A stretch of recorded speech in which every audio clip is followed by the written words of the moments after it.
somebody attacks you from the top, but it's coming from the side of your body, and you're lucky enough to see it, you have two ways to deal with that. One way is coming with his right hand.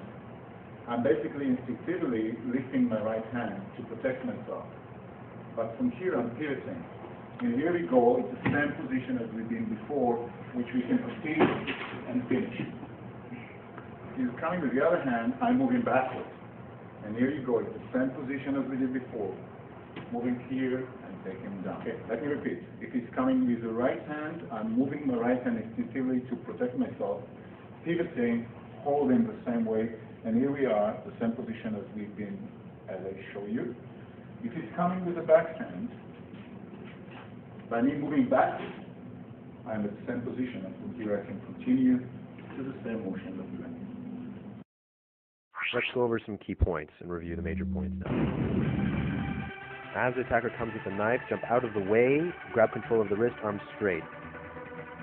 Pressure on the elbow with the body, pulling the hand to you. Thread your hand through, grab your wrist in a figure four grip, and turning the elbow behind his elbow. Pressure down on the wrist, which will take him down. Pivoting, turning and facing him, turning in a circle. First option to release the knife, bring the elbow into your body and pressure into the wrist to you. Second option, stepping over, turning the elbow 90 degrees behind the body, behind the back. Dropping the knee onto the face is another option from here, and also bringing the elbow to 90 degrees against your knee.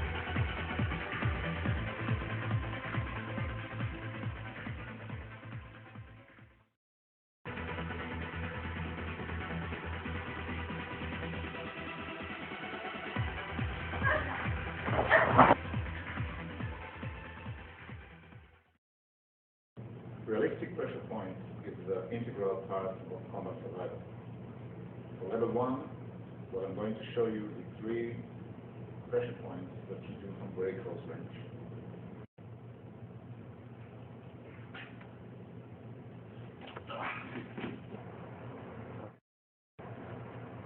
Pressure points and weakness points from very close range can happen either standing up or on the ground. In any grappling situation, but your hands are free and his head is close to you, you can use all 3 points. The first one, the one that we're going to the larynx. You place one hand behind his head while you're bringing the other hand with 2 fingers to the larynx, and you push it inside down. It's actually in a semicircle down. While you're pushing it down, at the same time you're pulling with the other hand behind his head. The pressure is very, very strong. You're going deep inside here and pulling with the other hand.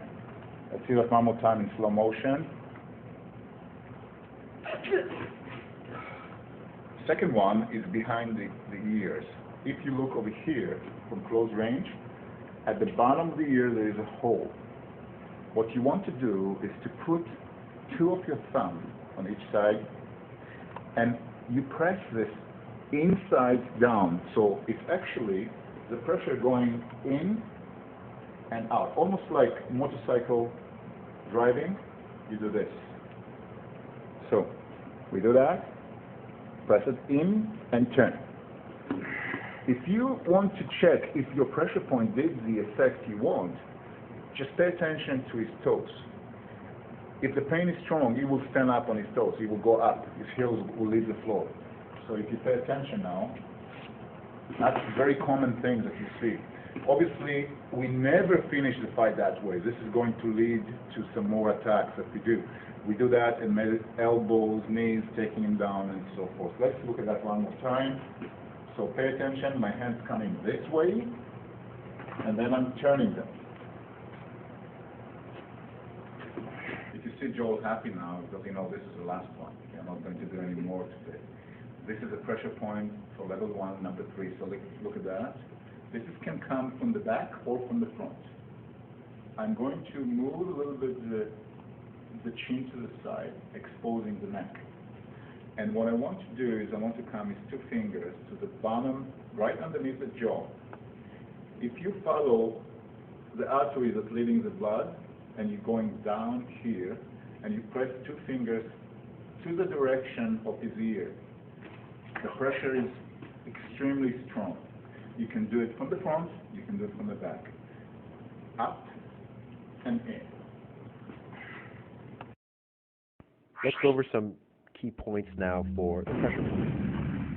For the pressure point on the larynx now, grabbing behind the head, pushing 2 fingers into the throat in a downward motion. For the pressure point behind the ears, thumbs are going in and motorcycle grip twisting. For the pressure point behind the artery, coming inside with 2 fingers exposing from the chin.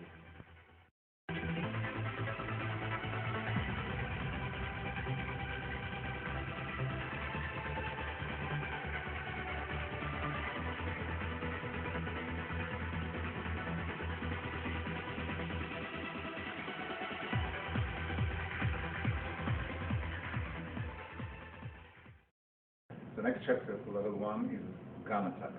When you've been attacked with a gun, meaning somebody put a gun to your head and demand, you know that basically if you wanted to kill you, you could have done it a long time ago. The gun is close to you because usually they want something from you. Either to demand money or want to take you as an hostage. You have the time to react, but first you have to calm the person that's attacking you. You should not look too aggressive. You should cooperate. So when you attack with a gun, raise your hand, look at him and say, whatever you want, man. It's okay, whatever you want. And then you have to react. Remember that from many, many trials that we've done in the army, it takes to the brain a few seconds to have the command to press the trigger. So those 2 or 3 seconds, this is all we need to be able to do the move. Obviously, it's only going to work if it's a close range and I can reach it. If it's far away, you just forget about everything and pray. On your knees. Now, my student Oliver is going to demonstrate now by pointing the gun to my head. Since the gun is relatively high, what I'm going to do is calm down the person and say, whatever you want. My hands will come to the front of my body. My elbows will be pointing forward. I'm not going to open my hands. That will take me more time, more few seconds to get to him. So my elbows will be closed relatively. Look at him, whatever you want. When my hands are here, I want to be out of the line of fire. So what I do, I'm lowering myself by bending my knees and raising his hand up. What I do, I'm holding the wrist and holding the gun, raising it directly above my head. Even if it took him a second to shoot right now, I will be out of the line of fire. Lowering my knees, raising the hand at the same time. Let's look at that one more time. From here, whatever you want, man. And here we go. It took me exactly 1 second to do that. It will take me 2 or 3 seconds to press the trigger. Whatever you want, man. I'm out of the line of fire. At that stage, I have to take the gun out of his hand. There is one hand that's holding his wrist. Usually, it's going to be that the hand from the opposite side of his hand. The right hand of his will be my left hand holding his wrist, and the right hand will be holding the gun. What I would like to do now is to rip the gun out of his hand. There is a few ways to do that. One of the best ways to do that is to pull the wrist outside to here while we're moving the gun to his direction.